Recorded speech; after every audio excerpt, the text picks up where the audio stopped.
always believed that trust was the foundation of any marriage. Without it, what's left? A house, a couple of shared bills, maybe a few good memories, but nothing real, nothing lasting. And yet, here I was, sitting alone in a half-empty house, questioning everything I thought I knew about my wife and our relationship. Her name is Lillian. We've been married for 8 years, and I thought we had a good thing going. Not perfect, no marriage is, but solid. We had our share of disagreements, sure, but we always found a way back to each other. At least, that's what I believed. But tonight, she wasn't coming back to me. Not yet. She was at his party. Not just any friend's party, no. She had chosen to spend the night at her ex-boyfriend's place, celebrating his birthday, surrounded by people I barely knew. She didn't ask me to come. She didn't even try to pretend like I was invited. When I questioned her about it earlier in the day, she gave me a look, one I'd never seen from her before. It was almost defiant. "Oh, come on, Henry. Stop being so dramatic. It's just a party. I used to date the guy years ago. It's not a big deal." Not a big deal. That's what she said as she stood in front of me, applying her lipstick, adjusting her dress, a dress I had never seen before. It was new, hugging her body in a way that made it clear she had put extra effort into looking good tonight. Not a big deal. That's what she said as she grabbed her clutch, checked her reflection one last time, and walked out the door without even kissing me goodbye. I sat there for hours, staring at my phone, waiting for a message, an update, anything. Nothing came. The silence felt heavier than any argument we'd ever had. Was I overreacting? Was I just being insecure? I tried to rationalize it.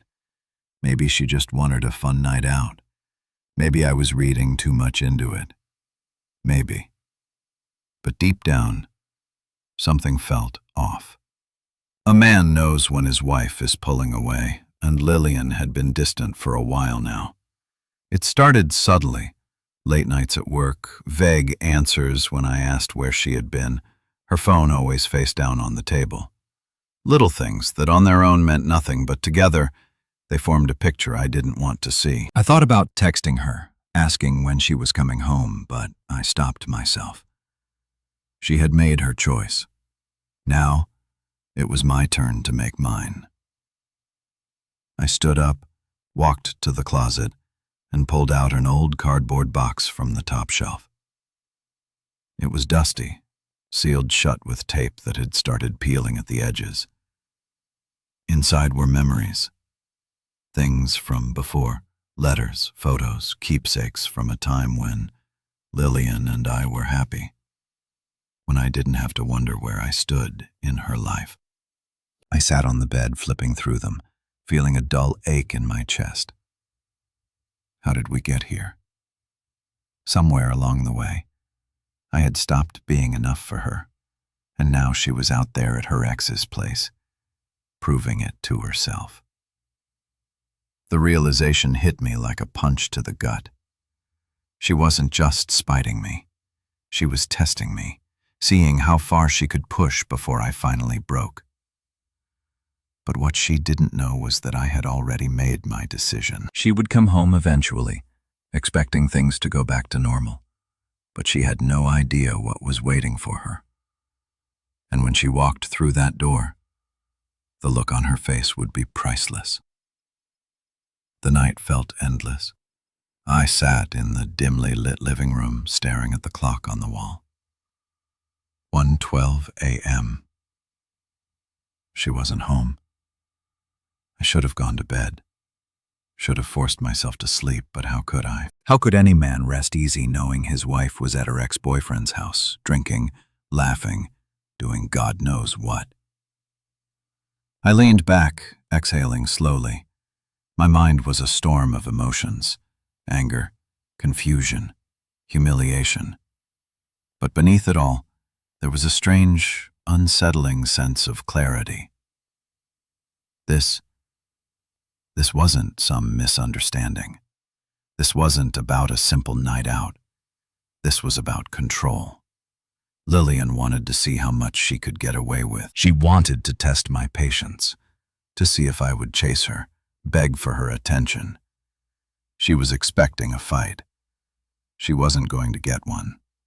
Instead, I got up and went to the closet, grabbing the suitcase I hadn't touched in years. It was an old leather bag, scuffed at the edges but sturdy, the same one I had used when we moved in together. I carried it into the bedroom and placed it on the bed, my hands steady as I unzipped it. Piece by piece, I started packing. Not my things, hers. Shirts, jeans, dresses, the perfume she always wore, the framed photos of us from happier days. I didn't throw anything. I folded everything neatly, carefully, as if it still meant something. Maybe I was being too calm about all of this, but the truth was, I had already accepted it. Lillian wasn't my wife anymore, not in the ways that mattered. As I packed, memories flooded my mind. The way she used to light up when I walked through the door. The way she used to call me just to hear my voice. The way she used to choose me. Until one day she didn't. And now she was out there, proving just how far she had drifted. The last thing I packed was the wedding album.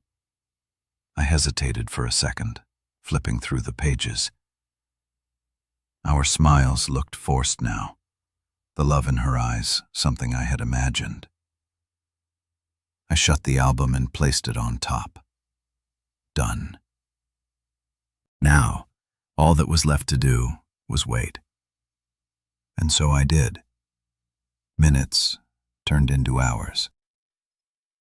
2:30 a.m. 3 a.m. Then, finally, the front door creaked open. I didn't move. I just sat there, hands folded, watching as Lillian stepped inside. Her hair was a mess, her makeup smudged. She reeked of alcohol and something else, something that made my stomach turn. She froze when she saw me. "Henry?" Her voice was uncertain, as if she hadn't expected me to still be awake. I didn't answer. I just gestured toward the suitcase. Her eyes flicked to the bed, then back to me. A slow, creeping realization dawned across her face, and for the first time in years I saw it. Panic. She had spent all night trying to prove she could walk away from me. Now she was realizing she might have actually lost me. Lillian just stood there, her fingers clutching the strap of her purse, her eyes darting between me and the suitcase sitting on our bed. The silence in the room stretched so long that I could hear the soft ticking of the clock in the hallway. She looked at me again, her lips parting as if she wanted to say something, but no words came. I didn't move, didn't blink. I wanted her to feel this moment, to let it sink in. A part of me expected her to launch into damage control mode, to start with the excuses, the justifications, the desperate attempt to smooth things over like nothing had happened. But instead she just laughed, a dry, forced chuckle like she was trying to convince herself that none of this was real. "Henry," she said, shaking her head as she tossed her purse onto the couch. "What is this?" I exhaled slowly. "Your things." Her smile faltered. "What do you mean?" I leaned forward, resting my elbows on my knees. My voice was calm, too calm. "I mean, you don't need to unpack. You already made your choice tonight, Lillian." She blinked at me, confusion flickering in her expression. Then, as if realizing what I was saying, her face twisted into annoyance. "Oh my God, Henry, are you seriously doing this right now? Over a party?" I let out a small, humorless laugh. It wasn't just a party, and we both know it. She rolled her eyes, rubbing her temple like she was exasperated, like I was the unreasonable one. "I told you before I left, it wasn't a big deal. We were just catching up. I have nothing to hide." I stood up, walking past her into the kitchen. I needed distance, needed air, because if I stood there any longer, I was afraid of what I might say. Behind me, I heard her following. "Henry," she sighed, "come on. I had a few drinks, we talked, and I came home. That's it. You're acting like I cheated on you or something." I turned to face her. "Should I check your phone and see if that's true?" Her jaw tightened, and there it was, the flicker of hesitation in her eyes. Not anger, fear. She folded her arms over her chest. "I can't believe you don't trust me." "Then unlock your phone and show me."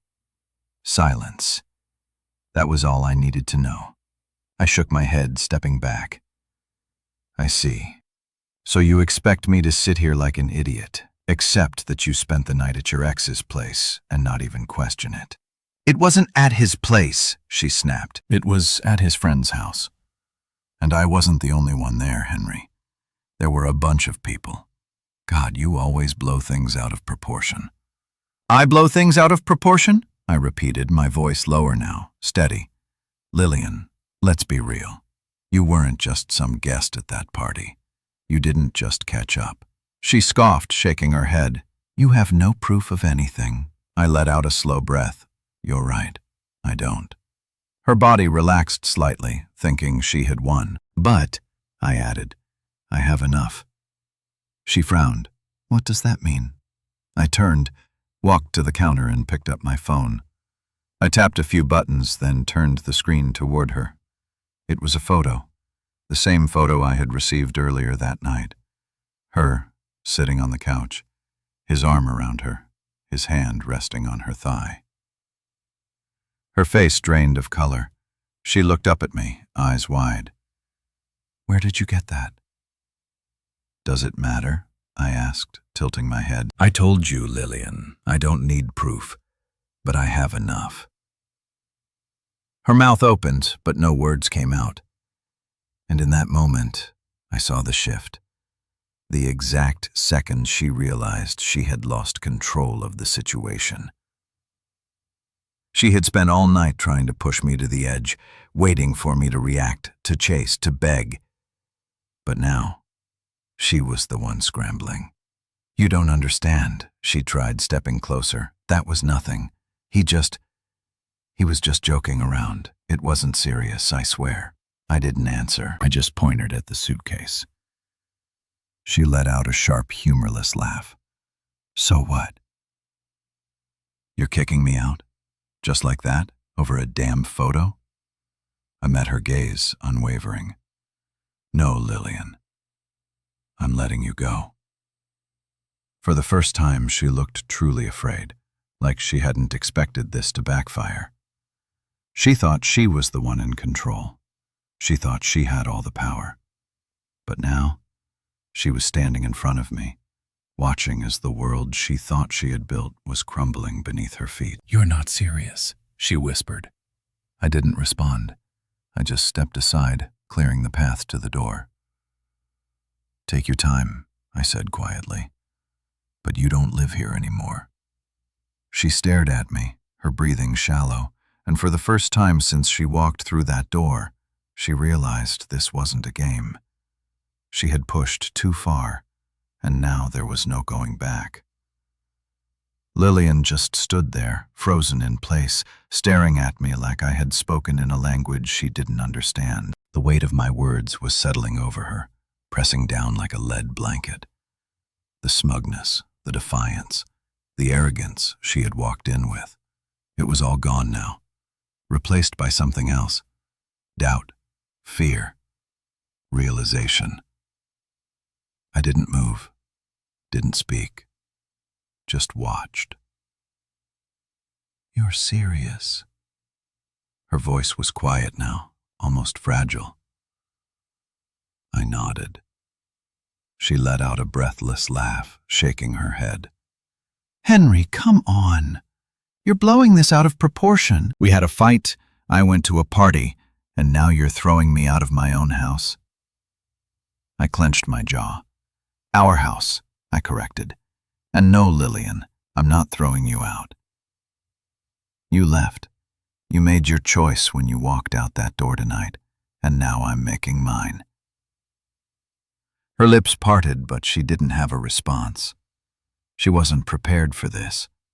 She had walked into this house expecting drama, a screaming match, maybe even some pathetic pleading from me, a desperate attempt to pull her back in. She was expecting me to react emotionally, to break, but what she got instead was silence. And silence, it's louder than anything.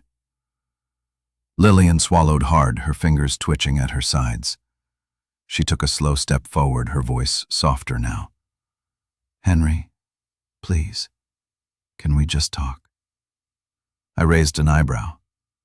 "Now you want to talk?" She flinched.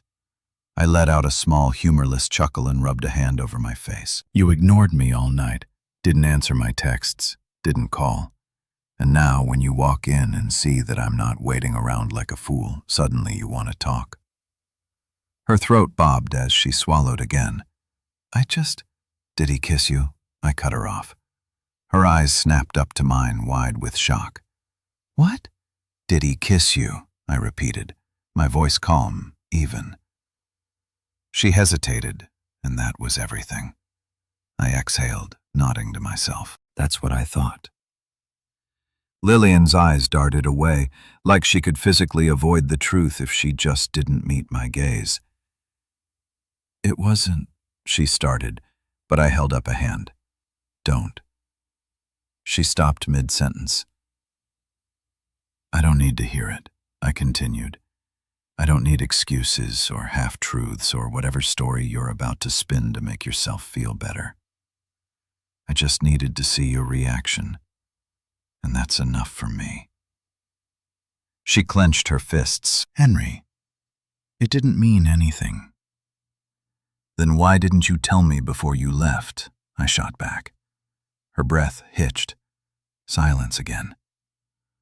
I shook my head, stepping back.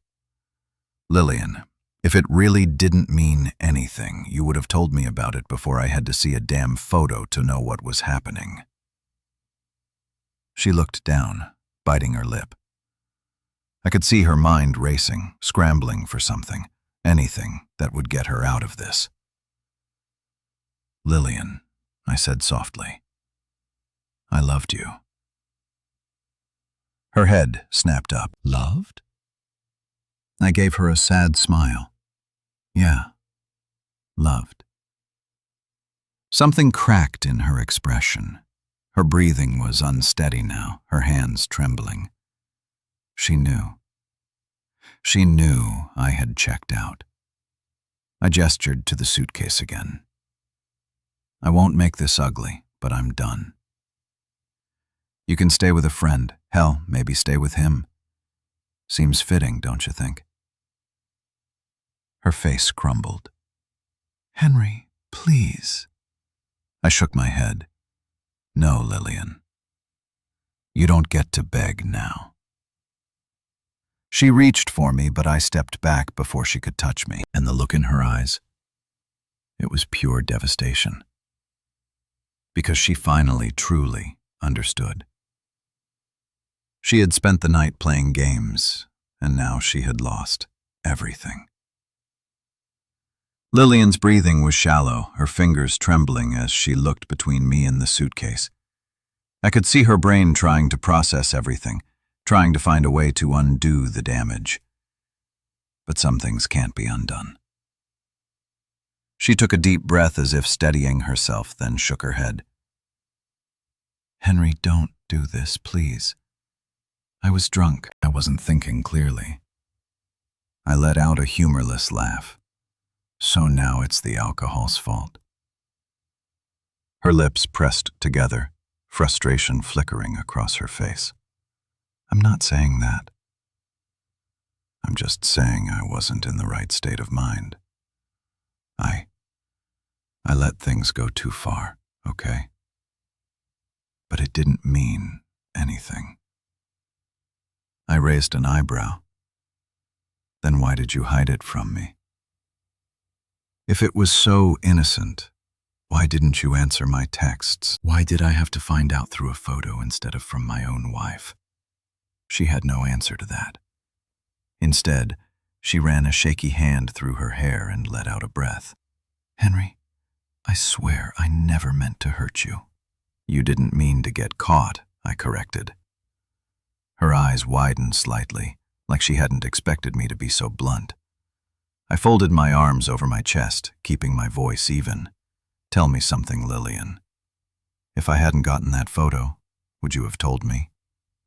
Her mouth opened, then shut, and that silence, it told me everything I needed to know. She wouldn't have told me.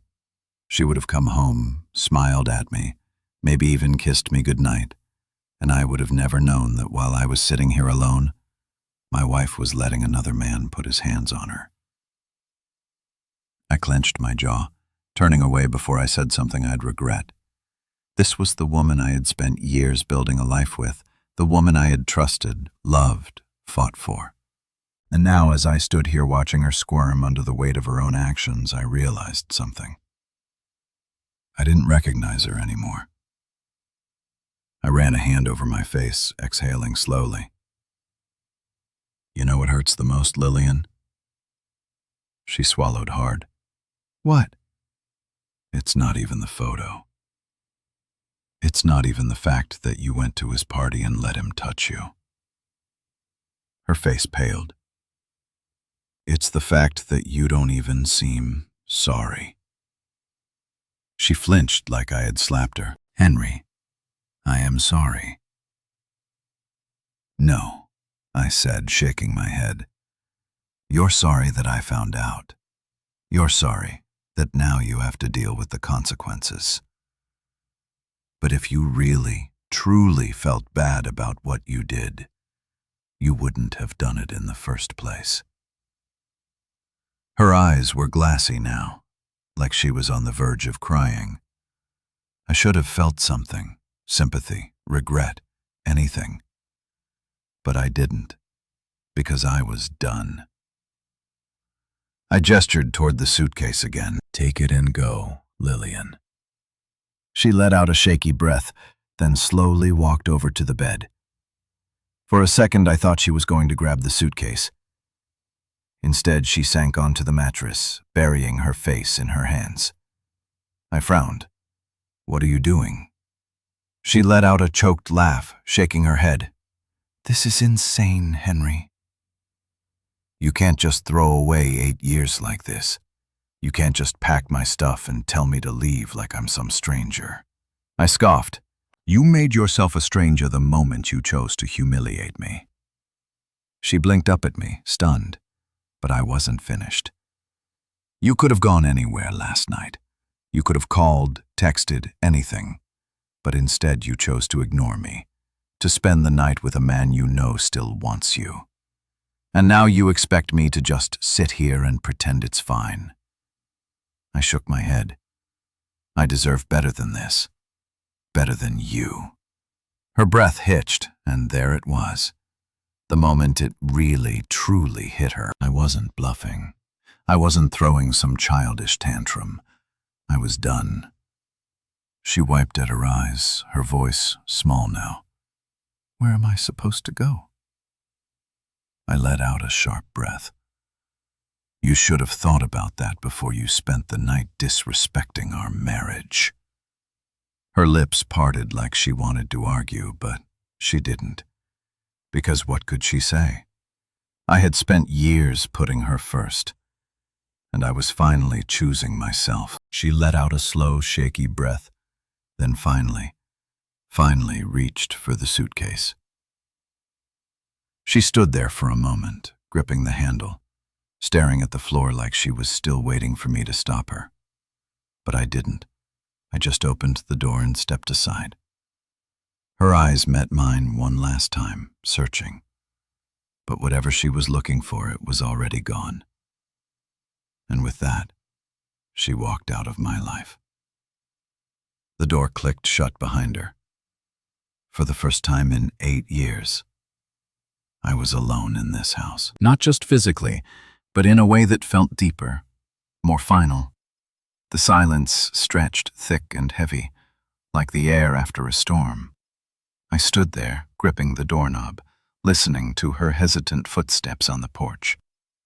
For a second, I thought she might turn back, knock, try one last time to get me to change my mind. But she didn't. Instead, I heard the sound of a car door opening, then closing. The engine hummed to life.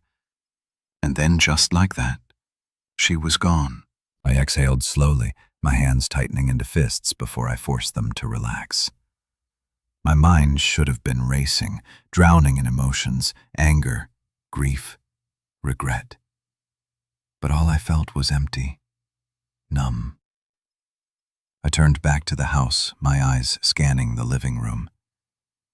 Everything looked the same couch, the same framed wedding photos on the wall, the same flickering glow of the lamp we picked out together years ago. But it wasn't the same, because the woman I had built this life with wasn't mine anymore. I walked over to the couch and sat down heavily, leaning forward, pressing my hands against my face. The weight of what had just happened pressed down on me, but I didn't crumble under it. Because deep down, I had seen this coming. Maybe not this exact moment, not this exact way, but I had felt her pulling away for months. The late nights at work, the unexplained phone calls, the way she'd glance at me like she was bored, like I was nothing more than a familiar presence in the background of her life. And still, I had tried to be patient, to be understanding, to believe that if I just gave her time, she'd come back to me. But she hadn't. And last night was the final straw. I wasn't the kind of man who needed to go through her phone or beg for reassurance. I had never been that insecure. But the second she hesitated when I asked her if she kissed him, that was the moment I knew. I wasn't losing her. I had already lost her. I leaned back against the couch, staring at the ceiling. My wedding ring felt heavier on my finger than it ever had before. 8 years. 8 years of memories, of laughter, of plans for the future. And now, I had to ask myself, had any of it been real? Had she ever really loved me, or had I just been convenient? I closed my eyes, exhaustion creeping in. I hadn't slept all night, and now that the adrenaline had faded, I could feel the weight of it settling in my bones. But I knew if I went to bed now, I wouldn't sleep, because my mind would keep replaying everything. So instead, I stood up and walked over to the bookshelf. My eyes landed on a framed photo of us, our wedding day. Lillian's arms were wrapped around my neck, her head tilted back in laughter, her eyes bright with joy. I stared at it for a long moment. Then, with slow, deliberate movements, I took the frame and turned it face down. I wasn't ready to throw it away, not yet. But I also couldn't look at it, not now. I stepped away, running a hand through my hair. There was still so much to process, so much to undo. I had spent years building my life around Lillian, around the idea of us. Now I had to figure out what my life looked like without her. I walked back into the bedroom. My eyes landed on the neatly packed suitcase she had taken with her, but there was still so much of her left behind. Her clothes in the closet, her perfume on the dresser, her books stacked next to the bed. It hit me then. She hadn't really believed I'd go through with it. She thought I was just angry, that this was just another fight, that she could come back tomorrow, apologize, and things would go back to the way they were. But I wasn't angry. I was done. I grabbed my phone and opened our messages. My last text to her was still sitting there, unread. I didn't text her again. Instead, I scrolled through our photos, years of captured moments flashing before me. Vacations, holidays, lazy Sundays on the couch. It felt like I was looking at someone else's life. I exhaled, then did something I never thought I'd do. I started deleting them, one by one. Because the man in those photos, the man who believed in forever, who believed that love was enough to keep someone by your side, He didn't exist anymore. I don't remember falling asleep, but when I opened my eyes, the room was bathed in the dim light of early morning. For a few disoriented seconds, I forgot. I forgot that my wife was gone.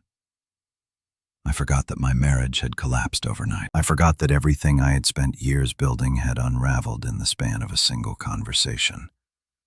Then, it all came rushing back. I sat up, rubbing a hand over my face. The house was eerily silent, too silent. Normally, Lillian would already be up by now, sipping her coffee, scrolling through her phone, humming a song she had stuck in her head. But there was no coffee brewing, no sound of her moving through the house, no scent of her perfume lingering in the air. Because she was gone, and she wasn't coming back. I exhaled slowly, my chest tight. I had wanted this. I had been the one to tell her to leave. But the reality of it, the weight of it, it was heavier than I had expected. I swung my legs over the side of the bed and stood up, stretching the stiffness from my limbs. The suitcase was gone, but her presence still lingered in the clothes hanging in the closet, the jewelry left on the nightstand, the shoes by the door. I needed to fix that. I wasn't going to sit here surrounded by reminders of a woman who had already made her choice. So I got to work. I grabbed an empty box from the closet and started packing her sweaters, her dresses, the framed photos of us from vacations and anniversaries, every single trace of her. At first it hurt. Every item I picked up felt like a fresh wound, a reminder of what we had once been. But the longer I packed, the more freeing it felt. By the time I was done, there were 3 boxes stacked by the door. I didn't know where she had gone, and I didn't care. She could come pick them up whenever she wanted, or not. It wasn't my problem anymore. I grabbed my phone and checked the notifications. A few missed calls from a number I recognized, one of her friends. I ignored it. Instead, I opened my text messages and typed out a single message to Lillian. "Your things are packed. Let me know when you're coming to get them."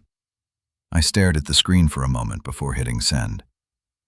Less than a minute later, the 3 dots appeared, then disappeared, then appeared again. Then finally, her reply. "Henry, can we just talk?" I let out a humorless chuckle. Now she wanted to talk. Now that she was sitting in some unfamiliar place, realizing that her plan to push me, to test me, had backfired completely. I hovered over the keyboard, debating what to say. Then I typed 2 words. "There's nothing left." I hit send and tossed my phone onto the couch. Because it was the truth. There was nothing left to save, nothing left to fix, nothing left to hold on to. And for the first time in a long, long time, that felt okay. The days that followed felt strangely quiet, but not in the way I had feared. At first, I thought I would crumble under the weight of it all, that I would wake up in the middle of the night expecting to hear Lillian breathing beside me, only to be hit with the harsh reality that she was gone. But that didn't happen. Instead, something unexpected took its place. Relief.